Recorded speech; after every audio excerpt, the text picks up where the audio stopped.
Olá, muito boa tarde a você. Segunda-feira, 13 de julho, começa agora o AF1. Acompanhe os destaques. A agenda da semana na Casa do Povo, os principais assuntos que marcaram as atividades nos últimos dias no Legislativo Estadual. Reportagem explica as regras da Justiça em torno do chamado coeficiente eleitoral. Você vai ver ainda, governo do Estado intensifica ações de monitoramento e medidas de reforço em defesa da balneabilidade nas praias da região metropolitana de São Luís. O AF1 começa agora.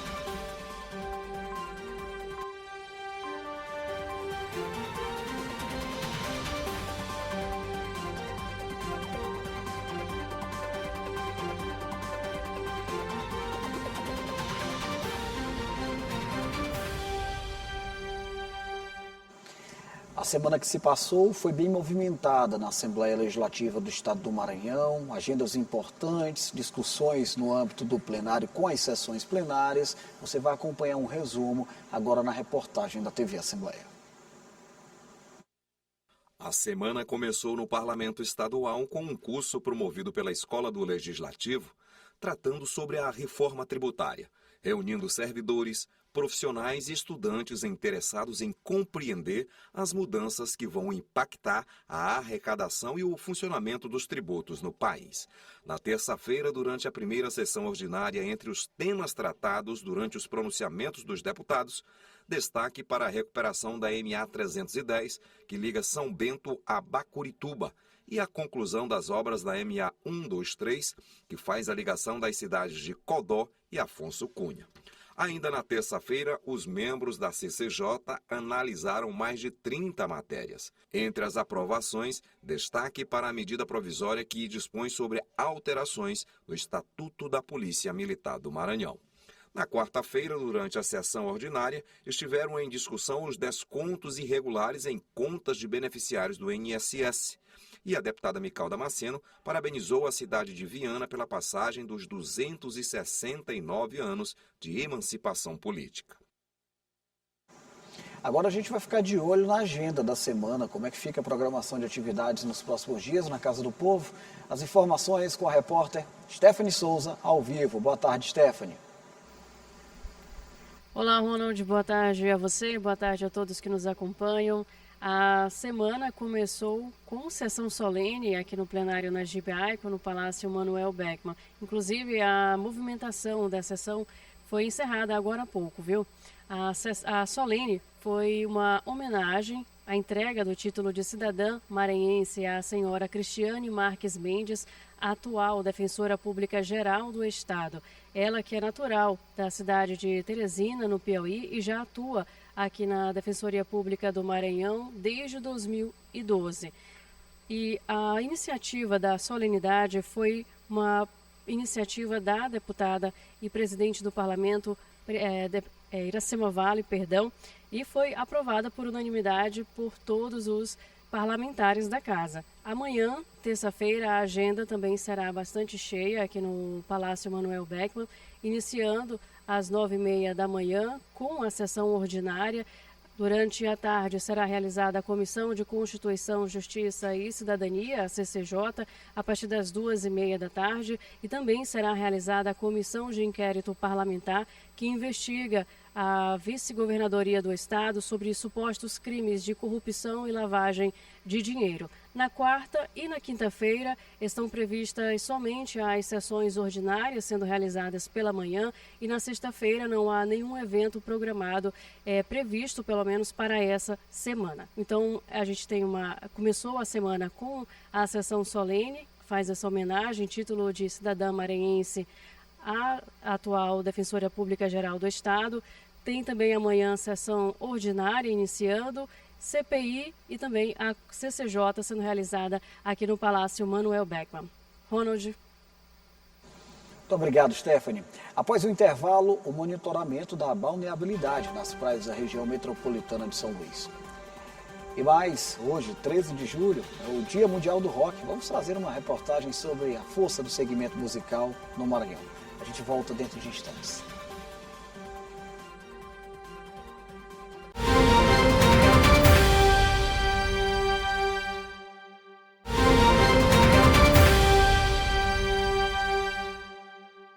Estamos de volta. Olha, com a chegada das eleições, muita gente ainda tem dúvidas sobre como funciona a escolha dos candidatos. O que muitos também não sabem é o que gira em torno do chamado quociente eleitoral e por que ele pode definir quem conquista uma vaga.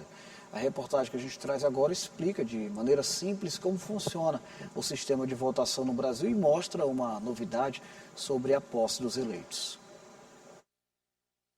Com a aproximação das eleições gerais deste ano, termos como quociente eleitoral, eleição majoritária e eleição proporcional voltam a ser discutidos pela população. Embora façam parte do processo democrático há anos, muitos eleitores ainda têm dúvidas sobre como funciona o sistema que define quem será eleito para os cargos públicos. Nas eleições majoritárias, em que são escolhidos presidente da República, governadores e senadores, vence quem recebe a maioria dos votos. Com exceção da escolha para o Senado Federal, as demais disputas majoritárias podem ter segundo turno, quando nenhum candidato alcança a maioria absoluta dos votos válidos. Já nas eleições proporcionais, em que são escolhidos deputados federais, deputados estaduais e deputados distritais, no caso do Distrito Federal, o cálculo das vagas leva em conta a votação dos candidatos e também o desempenho do partido ou da federação partidária. O partido tem sua votação entre seus candidatos. Cada partido, nesse exemplo que eu dei, pode lançar até 19 candidatos. Somam-se os votos de todos os candidatos e divide pelo quociente eleitoral. O número inteiro que der nesse cálculo é a vaga garantida ao partido. E aí vai ser eleito por aquele partido o deputado que tiver mais votos. Então, de uma forma simples, vai sendo feito o cálculo por cada partido e distribuindo as vagas conforme esse quociente partidário, que é o nome dado nesse segundo cálculo, é dado. Os eleitos em outubro terão uma virada de ano tranquila. É que a data da posse mudou e não será mais no primeiro dia do ano seguinte à eleição. O presidente eleito toma posse no dia 5 de janeiro. Já os governadores assumem o cargo no dia 6. Teve motivação porque as datas se coincidiam, era dia 1º de janeiro do ano seguinte às eleições, e aí, por vezes, muitos governadores não conseguiam estar na posse do presidente e também o presidente não poderia ir para de nenhum. Então, mudou-se isso em 2021, com uma PEC, aí mudou para os artigos da Constituição que tratam sobre isso. Dia 5 ser o do presidente e logo seguinte, no dia 6, ser dos governadores. Com a chegada das férias, as praias ficam ainda mais movimentadas. Mas antes de entrar no mar, é importante saber se a água está própria para o banho. O governo do estado tem intensificado o trabalho de monitoramento da balneabilidade, com ações que influenciam na qualidade da água e nos cuidados para evitar problemas de saúde aos banhistas. Temporada de férias e o mar fica mais convidativo em um dia ensolarado, mas a aparência nem sempre revela a qualidade da água. Em São Luís, as placas instaladas na orla podem ajudar, indicando os trechos próprios ou impróprios para banho. A chamada balneabilidade, como explica este professor e pesquisador do Departamento de Oceanografia da Universidade Federal do Maranhão. Quanto maior a concentração dessas bactérias no ambiente aquático, no caso específico as praias, menor é a balneabilidade, menor é a condição de banho. Então, quanto mais esgoto for lançado na praia, mais perigoso ficam para as pessoas, para a saúde das pessoas, dos banhistas. No Maranhão, é a Secretaria de Estado do Meio Ambiente quem faz o monitoramento. E na análise mais recente, o resultado mostra um cenário positivo. Dos 22 trechos analisados na Grande Ilha, 15 aparecem como próprios para banho e apenas 7 foram classificados como impróprios. Ainda de acordo com a SEMA, o acompanhamento é feito semanalmente e as análises seguem critérios definidos pelo Conselho Nacional do Meio Ambiente. Além da qualidade da água, fatores como volume de chuvas e a quantidade de esgoto sem tratamento influenciam o resultado. Quando o período de estiagem vai chegando e vai se prolongando, O próprio oceano, por meio de uma propriedade qualificada como salinidade, faz uma depuração desses coliformes. Então, há uma tendência de redução da concentração dos coliformes e, consequentemente, melhoria da balneabilidade. Mas nem todo mundo está atento aos boletins de balneabilidade ou às placas de alerta.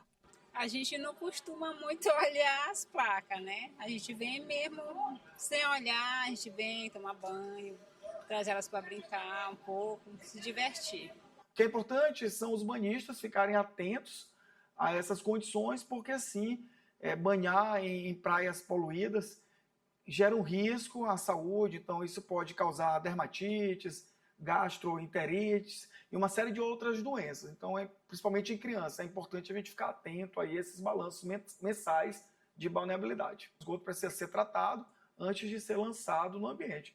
Se isso foi feito, o próprio ambiente vai ter a resiliência de se recuperar e devolver as suas condições naturais e seguras também para os banhistas. Bora ficar de olho agora na previsão do tempo.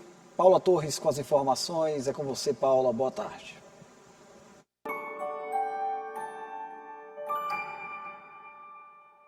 Oi, muito boa tarde para você e para todo mundo que acompanha o F1. Se ainda dá tempo de organizar o restante da segunda-feira, então bora conferir como fica o tempo nas próximas horas. Na Grande Ilha, em São Luís, a tarde segue quente com máximas de 30 graus. O sol aparece entre muitas nuvens, mas a previsão continua indicando pancadas de chuva entre a tarde e a noite. Então, se você ainda vai sair, é bom já se preparar. Agora vamos novamente para o oeste do Maranhão, em Tufilândia. Por lá faz um pouco mais de calor do que na capital. As temperaturas variam entre 24 e 33 graus. E o tempo segue firme durante boa parte do dia, com poucas nuvens à noite. Mesmo assim, a região segue sob alerta para chuvas intensas emitido pelo IMET. E em Monção, o cenário é bem parecido. A mínima é de 24 e a máxima chega aos 32 graus. Sol entre nuvens durante o dia e céu mais limpo à noite. Também vale a atenção por causa do alerta meteorológico para a região. Aproveite bem o restante da segunda-feira e eu volto com você.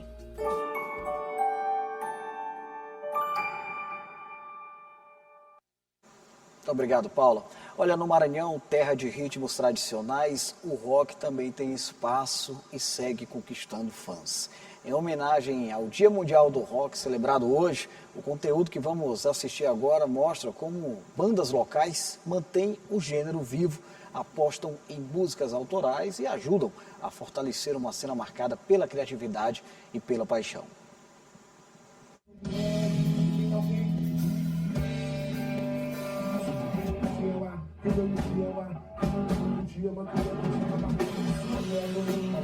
Mais do que um estilo musical, o rock é uma manifestação cultural que atravessa gerações, se reinventa e revela novos talentos.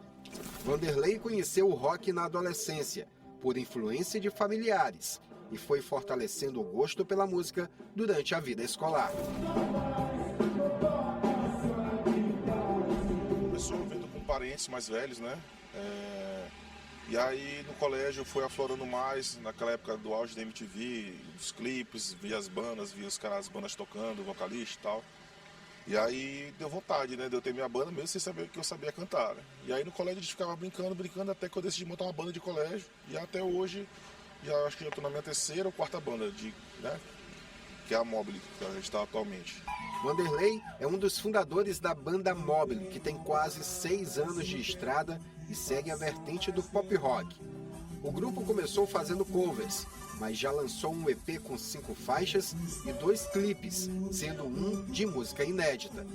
Com a experiência de ter passado por outras bandas, ele conhece bem os desafios de fazer rock nos dias atuais.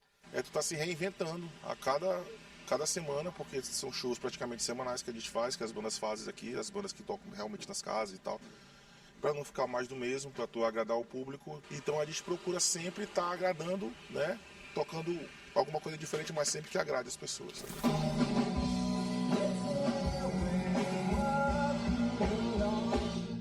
Lucas é outro que teve o primeiro contato com rock na adolescência. Curiosamente, começou na música tocando piano mas os riffs da guitarra falaram mais alto. Minha história com o rock começou aos 8 anos de idade, quando eu inicialmente ouvi, né, os meus pais sempre gostaram de música e bandas como Red Hot Chili Peppers, R.E.M., Pink Floyd, Coldplay, né, e aí entrou e me apaixonei pelo Coldplay, né, e aí eu me apaixonei pelo pop rock como um todo, e o rock faz parte da minha vida desde então, né, desde quando era criança mesmo. Ivan é um dos parceiros de Lucas na banda Apollo 3, formada há 3 anos e que leva o pop rock a bares, pubs e eventos privados. Com a proposta de fazer covers do Coldplay, a Apollo 3 também tem buscado reconhecimento pelo trabalho autoral, tendo gravado um EP com 4 faixas. Independente do idioma, o rock ele tem uma particularidade de transmitir emoção, sentimento, e nunca vai morrer. O rock ele vai estar ali sempre, fazer parte do dia a dia, das vidas das pessoas que gostam mesmo de rock. E aqui na ilha, em São Luís, tem um cenário muito bonito. Já há muito tempo atrás, acho que nos anos 90, tinha bandas assim, que fizeram histórias, abriram um caminho lindo para a gente. E hoje, agora, as bandas novas estão chegando, estão surgindo, está aí.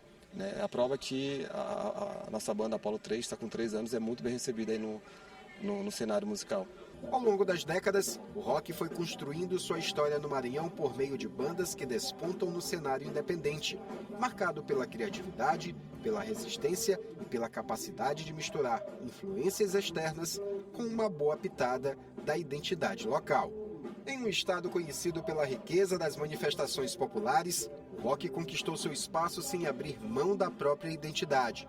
A tradição e a modernidade caminham juntas, mantendo viva uma cena que continua inspirando novas gerações de músicos e apaixonados pelo gênero. O pessoal fala que o rock morreu, eu acho que o rock nunca vai morrer, vai sempre se reinventar. O público da criança, o adulto, o adolescente gosta muito do rock, né? Do peso que esse estilo tem, né? Da sonoridade que esse estilo tem. E música é isso, é levar emoção para as pessoas, é abrir mão de um final de semana para fazer o final de semana de alguém feliz. Levar a arte, né, para as pessoas, como uma forma de transformação.